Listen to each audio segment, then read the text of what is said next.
The following footage and audio is the official addendum of SCP-096. The following audio is between redacted and redacted. This is a conversation about the incident of 09610. So containment has been attained? Yes, Doctor. Let me see the security footage. Begin log. A large steel cube is shown in the middle of a research lab, which is teeming with a dozen or so researchers. In view of the camera is a control booth, displaying readings from the various sensors inside the cube. Fast forward 1 minute, 32 seconds. The control booth operator leans forward, alerted to the various readings in the sensors. Approximately 5 seconds later, a steel wall in the containment cube receives a sizable dent bending outward. The dent becomes larger before breaking. SCP-096 is seen bending the steel away, frantically trying to escape. Emergency plates drop on the cube as a containment breach is sounded. Two security teams enter the room as SCP-096 breaks out of containment. Mid rounds and tranquilizer darts are fired to no visible effect. Approximately 90% of researchers and security personnel have directly viewed SCP-096's face, and a code line is declared. The room and surrounding areas are sealed and flushed with class nerve agent. Approximately 2 minutes later, SCP-096 reaches research site and travels KM/H through the outside desert, traveling. End log. Echo Romeo was assigned to immediate containment breach. When we realized just how big a breach we were dealing with, we were completely overwhelmed. It's funny how even the best and brightest minds in the world can be so unprepared. So you are saying it is your own fault? Absolutely not. This was a new discovery in SCP-096's behavior. We had no way to know, and we are lucky to not turn into an XK. The next footage has been removed at the discretion of the head researcher in order to not expose viewers to SCP-96's face. The audio is available. This is Echo Romeo Asking. We have visual of the target. At locked and increasing.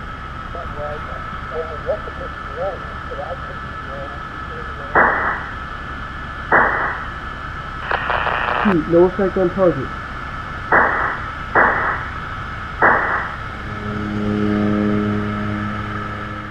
End log.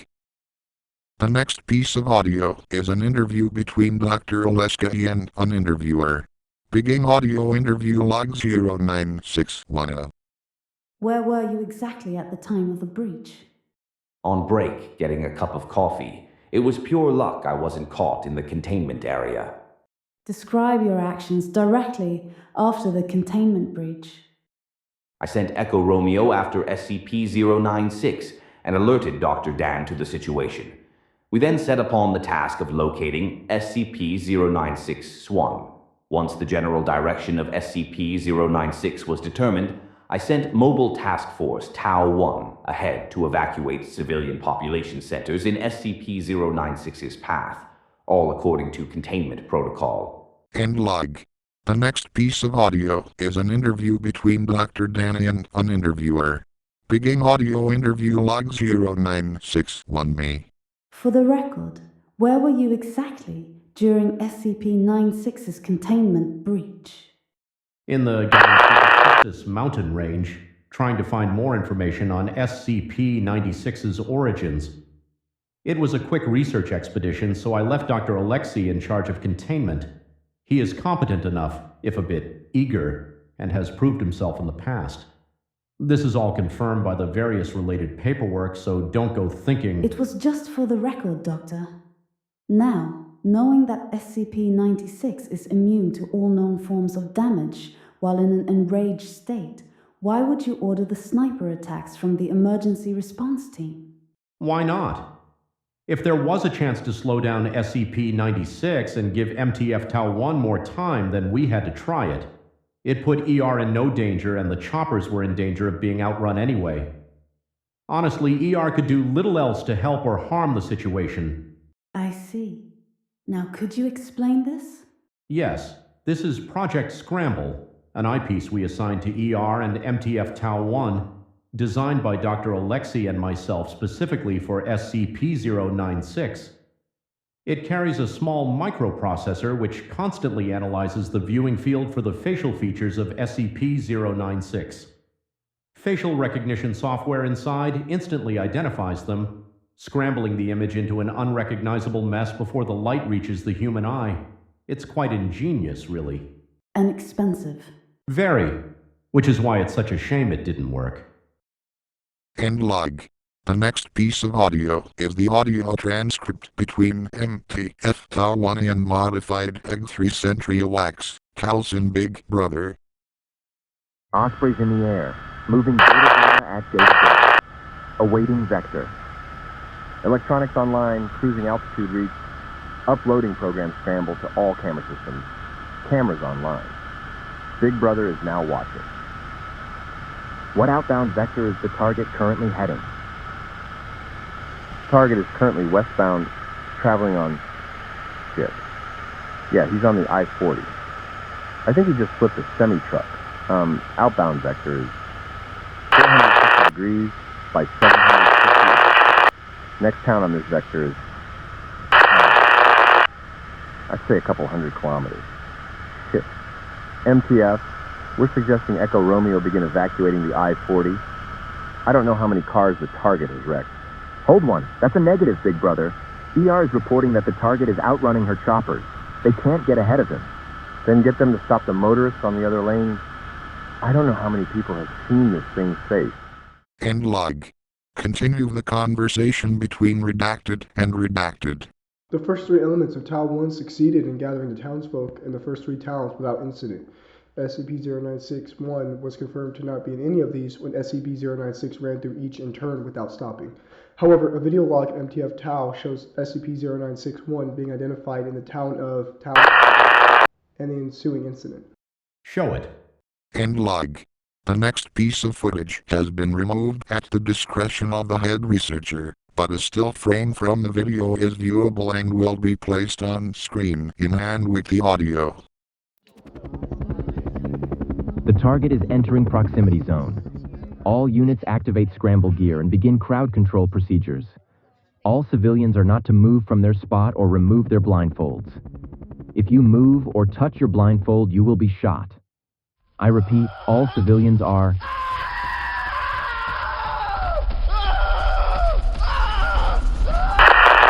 Civilians are not to move. You will be shot. I repeat...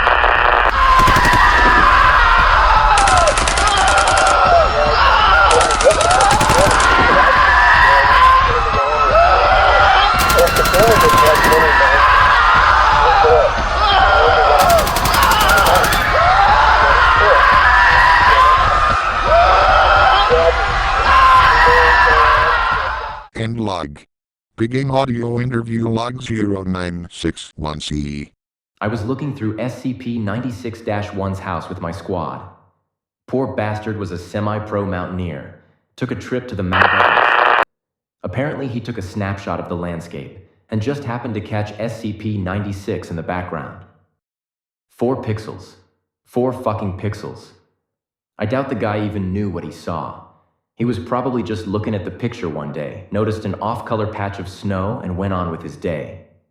How did you find it? Our scramble gear picked it up right away. The lieutenant got the picture and took it down to the chopper before I ever got to see it. By then, the damn monster had taken down Big Brother and it had peeled open the Major's striker. All hell was breaking loose. So the scramble gear was ineffective. Ineffective?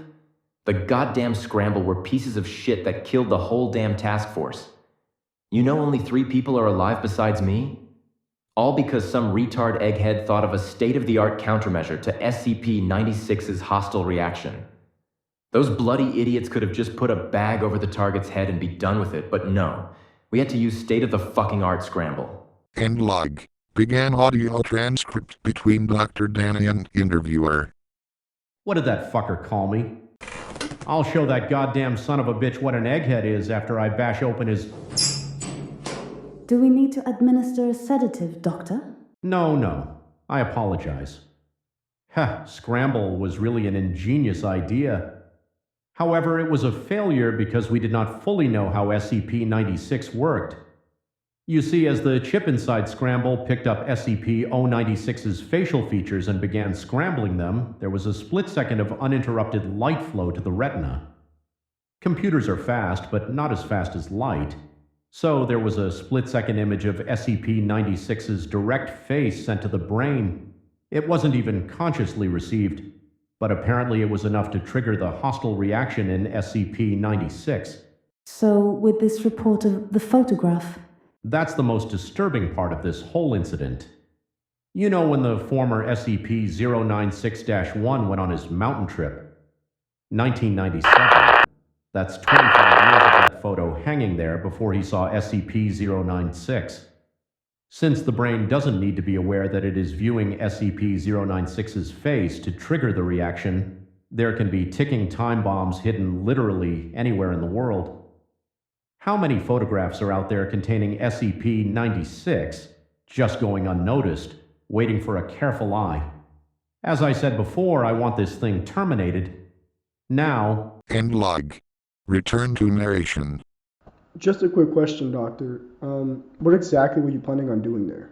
Major Jack Wolford was a top-notch SBS when we recruited him. I was also a recon corpsman, sir, and was deployed in the Caucasus. Marines beat SBS. No, they don't. enough, both of you. Moving on. End log. Begin audio interview log 0961D. I got the bag over its head. Yes, you've told me that. Could you tell me exactly what transpired? It was done with all its... It was sitting there in the highway. Just got done ripping open a minivan. And... Wes landed the chopper. I got out and bagged it. I put the bag over its head. It got calm and they took it. So, the victims in the minivan were the last to have viewed SCP-96's face. Interviewee remained silent for the remainder of the interview, and was released. He was later found in his bunk room, having committed suicide via hanging with a makeshift rope. A half-crushed pacifier was found in his fist. End log. Begin audio log 0961D. Confiscated tape from news broadcast CNN. The plane, which seems to be military in origin, has no outward markings designating it as a part of the US military. While first responders look for a black box recording, it is thought by police that the plane crashed due to a massive cabin breach in both the cockpit and fuselage. Paramedics have only found 3 bodies, which is odd for a plane apparently requiring a crew of around 20 men. Police have suggested... Shut off the camera. Shut off the motherfucking... End log.